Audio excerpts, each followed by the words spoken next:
Did you make any mistakes along the line? A lot of mistakes. But me, I don't dwell on my mistakes at all. I don't even think about mistakes. When it happens, I don't think about it really. I just, okay, this has happened. What can we make of this immediately?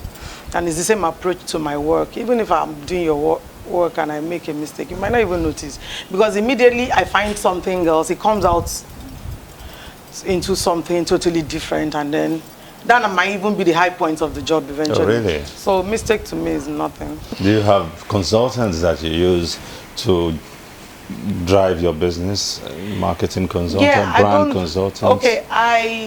Okay, we used to have, it's just the same thing as in the same circle in Nigeria. Human capital. Yeah. You know, people are not ready to. The thing is, this vibe that's got everybody, that everybody wants to be an entrepreneur. I appreciate that, but there are some people that will still work. Some people are called to support. Some people are called, it's not everybody that is called to business. Some people are called to support, and they will be a very good support. But everybody wants to start something, mushroom things all around. It's as if I don't encourage it, but you know, sometimes, and then there's also time for everything. Yeah. Everything. Sometimes it's not even your time. Maybe you need to serve. But the in thing right now, people don't want to serve. They want to just start. Oh, I know how to do makeup. Let me go and open a studio. Sometimes you might need to just work for somebody. For you, you will attribute your success to, besides divine intervention, you will also ascribe it to knowledge acquisition. You seem to me like someone who is aggressive about acquiring knowledge. Yeah, it's the most important thing. For me, it's not even to start. It's to maintain and be able to continue. Right now that everything is instant, you might start with the knowledge of today. If you don't keep abreast of what is, the way things keep changing, you might just lose out on a lot of things. Continuous education. Because you have to, like now, the way I started interior is not the way interior is right now. So things have changed. If I don't improve and work on myself, and in 2015, I'm doing 2005 design, they'll just look at me like this girl is outdated. But when you come and every day you see something new, you see something, you know, you trust me more. So you as an entrepreneur, you need to grow with the trends. Exactly. Lest you be left behind. Exactly. Because the world is not going to stay static. It's going to continue to evolve. Especially now that it's really fast. It's moving at a very fast pace, so you must also be fast in your aggressiveness, in your acquisition of knowledge. But I want to know how you deal with it. I mean, it's important that you have expressed that you have a passion for this, and that keeps you going even when everybody is trying to pull you down, which is very important, I must admit. But in specificities now, how do you deal with these issues, especially with artisans? Okay, right now what I do, it's funny, it got to a point that I just thought, okay, maybe it's beyond human reasoning. Seriously, I started praying about it, and then I started making affirmations. Right now, okay, like my artisans now to a large extent are settled, because I started making an affirmation. Every morning I wake up, I write it down. This is the kind of workers I want. This is the kind of people I want. I want dependable people. I want people who are responsible. I want people who are skillful. I want people who will love their job, who are passionate about what they do, who are detailed. And I write it. I keep saying it every morning. I write it down, and I keep believing it. I don't let what is happening around me to stop me from believing that. So, and in all fairness, I think this has helped me. Right now, we have jobs. We have jobs going on, and I'm not even perturbed because I have good hands. People are doing their work. I don't have to monitor them to find out, did you get to site by 8 o'clock? Some of them are even offering to sleep at the site so that work can be faster. And it wasn't like this before. So affirmation has really helped me a lot in that regard. And I don't intend to give. So is that the only tool that you have used? Yeah, affirmation and prayer, serious. And then another thing is that I have also tried to make sure I pay better than other people. Okay. Because that's another thing. You want something good and you're offering peanuts. I make sure that when people come and they tell me this is how much they're going to do this thing, I don't want to price you so ridiculously down, and at the end of the day, you are grumbling to do my work. I want everybody to work and be happy. So if I make good money, let them make good money. Like my painters, my carpenters, they don't earn like every other person.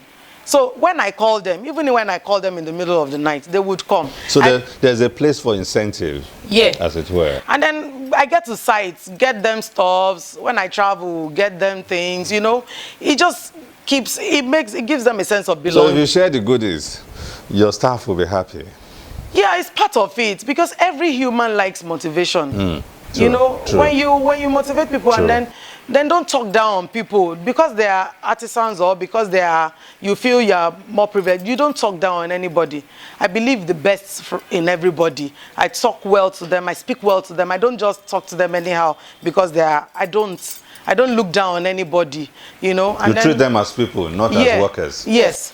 So with that, even if any one of them have issues and they cannot work, somebody come to me and I don't feel good today. If I try to talk them out of it and they don't feel good, I say, okay, go home. You know. So by the time they come back the following day, they are better. That's another thing. What are the things you'll be looking out for before you get the conviction that this is the person? Okay, for me... Because I assume you will have a myriad of options for every... For me, another thing I try to do is that I always look for simplicity in everything. If you make something too difficult, at the end of the day, you might not get people to be committed to it. I want everything to be done in the best friendly way. How do you hire personnel, whether for part-time or full-time? What are the things you look out for? Take us through the process of hiring. Okay, for hiring, we send out what's it called? Flyers? Not flyers. Okay, we put on social medias, advertise, tell friends, broadcast, and all of that. And then when people submit their CV, we do the interview. But when I'm looking for people, I'm not looking for I have first class in something. That's the contrarian in you at work because now. it doesn't work. As far as I'm concerned, we've taken a lot of all the first class academically people, brilliant exactly, people. And then it's just all books, and they cannot translate. Do you get? And then you. So for you, the grade is not so important. It's not so important. It's the person. So that's why I like meeting the people I want to employ. When you go through the CV, what are the things you look out for? You know, funnily, I don't even look at. I don't look at what you got from school. Oh. I just I look at the biodata, your age, the history and all of your life, where you're coming from, and then where you've been, and then I check maybe your work experience, places you've been.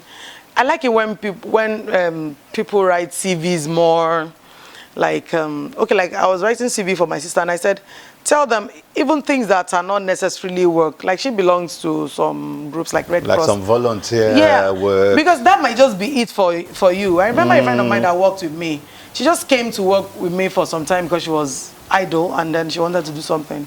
And then when she went for this job interview and she just wrote volunteering at Homecraft, and that was what got her the job. That's quite insightful. So some of these community work.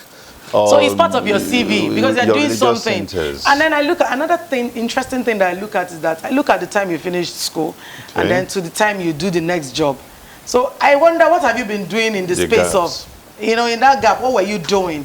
So you must be able to fill it in for me. I don't want to see empty space. So because it tells me that maybe you need this job now because you are broke or you need a quick fix, so So for you, is the person behind the degrees, the certificates, and the journey of the person, where he's been, Richard what Branson he's wasn't done. the most intelligent. He wasn't even among the average at all. intelligence. But yet he's smart. Now you can be professors. So that's it.